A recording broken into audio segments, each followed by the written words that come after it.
우리는 지난 시간 이 사무엘에 의해서 기름 부음을 받은 다윗을 보았습니다. 사무엘이 이새에게 이 아들들과 함께 제사에 참여하도록 이렇게 했지만 다윗은 그 자리에 부름받지 못했습니다.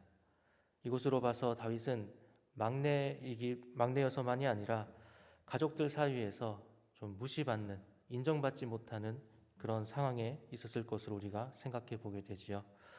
또한 이 양을 돌보는 목동이었다라고 하는 것도 그러합니다. 당시 양을 치는 것은 이 무시받는, 또 보잘것없는 자로 여겨졌다라고 합니다. 오히려 당시는 농업이 최신의 그런 기술이었었지요. 그래서 유력한 가문에 있었던 사울이 왕이 된 이후에도 우리가 농사를 짓는 것을 보았습니다. 이렇게 다윗은 가족들에게조차 무시받는 그러한 상황에 있었지만 중심을 보시는 하나님께서는 다윗을 왕으로 삼기로 결정하셨습니다.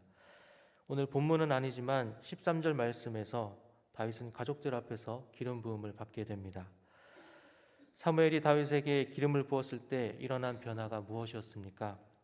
이날 이후로 다윗이 여호와의 영에게 크게 감동되었다라고 말씀해 주고 있습니다.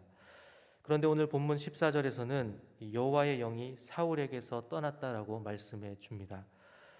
다윗과 사울의 처지가 뒤바뀌게 된 것이지요. 지금 현실 상황은 사울은 여전히 왕으로 있고 또 다윗은 여전히 양을 치는 자였지만 하나님이 함께 하심과 또 그렇지 않음이라고 하는 이 변화가 있게 되는 것을 보게 됩니다.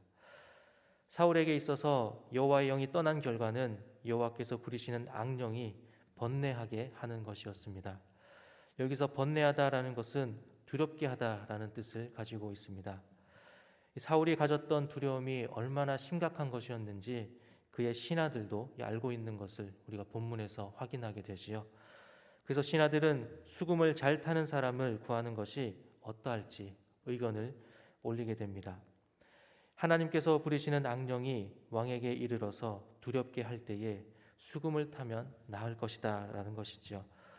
이를 보면 신하들도 사울에 가지고 있던 그 두려움의 원인이 어디에 있는지를 알고 있는 것을 우리가 보게 됩니다. 그럼에도 이 근본적인 원인을 해결하려고 하는 생각은 없는 것을 우리가 보게 되지요. 사울이 가지고 있던 근본 원인이 무엇이었습니까? 바로 여호와의 영이 떠난 것이었습니다. 하나님을 떠난 자는 두려움 가운데 있을 수밖에 없습니다. 예수님도 십자가 위에서 하나님과의 단절을 경험하시면서 그 고통이 어떠한 것이었는지 예수님께서 외치셨던 것을 우리가 기억하게 되지요. 하나님 안에서만 진정한 평강이 있게 됩니다. 사울은 부하들의 권유를 받아들입니다.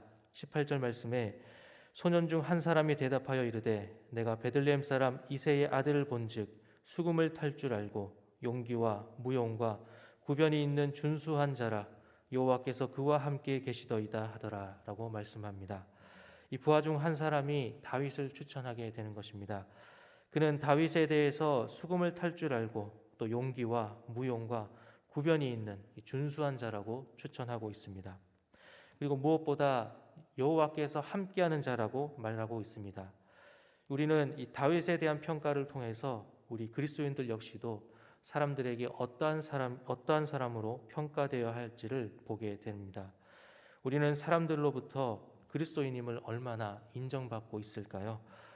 이 아동부에서 제가 섬기는 아동부에서 학생들에게 자주 하는 말이 있습니다. 하나님을 믿는 사람은 다르구나라고 하는 모습도 여러분들을 통해서 하나님이 드러나야 한다라고 이렇게 많이 이야기합니다. 교사로 섬기시는 분들도 또 가르치셨던 분들도 다 똑같이 가르치셨을 것입니다. 그러나 우리 자신은 어떠한 모습으로 보여지는지, 어떠한 사람으로 인정받고 있는지 한번 생각해 보기를 원합니다. 다윗은 오늘 말씀에서 이 다른 이들에게 하나님께서 함께하는 자로 인정받았습니다. 조금 전에 부르신 찬송가 가사처럼 주님과 동행함을 만민이 알고 또 인정하는 우리 모두가 되기를 소망합니다. 이 다윗은 추천을 통하여서 사울의 옆에 있게 되는 것을 우리가 보게 되지요. 하나님에 의해 왕으로 기름 받은 두 사람이 함께 있는 것을 우리가 보게 됩니다. 21절 말씀에 다윗이 사울에게 이르러 그 앞에 모셔섬에 사울이 그를 크게 사랑하여 자기의 무기를 드는 자로 삼았다라고 말씀해 주고 있습니다. 하나님은 이 다윗을 왕으로 생각하셨지만 바로 왕으로 세우지는 않으셨습니다. 왕궁으로 가게 하시고 또 그것에서 준비하게 하셨습니다. 아시는 것처럼 다윗이 왕으로 세워지기까지 아주 긴 세월을 고생하게 되는 것을 우리가 보게 되지요. 이렇게 하나님은 사람을 사용하실 때에 준비하게 하심을 보게 됩니다. 훈련의 과정을 거치게 하시는 것이지요. 전에 겪었었던 그 일들이 시간이 지나서 지금 나에게 큰 도움이 되었음을 깨닫게 될 때가 있습니다. 그때는 생각하지 못했던 것들이 하나님의 인도하심 가운데 있었음을 고백하게 되는 것이지요. 현실의 어려움에 우리가 불평하지 말아야 할 이유가 바로 이곳에 여기에 있습니다. 사울의 곁에 있었던 다윗은 어떻게 되었습니까? 23절 말씀에 하나님께서 부리시는 악령이 사울에게 이를 때에 다윗이 수금을 들고 와서 손으로 탄즉 사울이 상쾌하여 낫고 악령이 그에게서 떠나더라 라고 말씀하고 있습니다. 이 악령으로 고생하는 사울을 상쾌하게 하는 이 다윗을 우리가 보게 됩니다. 그가 수금을 연주할 때에 사울은 두려움으로부터 벗어날 수가 있었습니다. 오늘 말씀을 정리하겠습니다. 오늘은 추천에 의해서 왕의 곁으로 가게 되는 다윗을 보게 됩니다. 하나님에 의해 왕으로 세워질 다윗이 왕궁으로 간 것은 어쩌면 당연하다라고 우리가 생각해 볼 수도 있습니다. 하지만 무엇 때문에 왕궁으로 가게 되었는지를 한번 생각해 보기를 원합니다.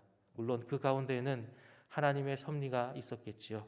그러나 다윗은 하나님이 함께하는 자로, 여호와께서 함께하시는 자로 인정받았기 때문에 추천을 받을 수 있었던 것을 우리가 보게 됩니다.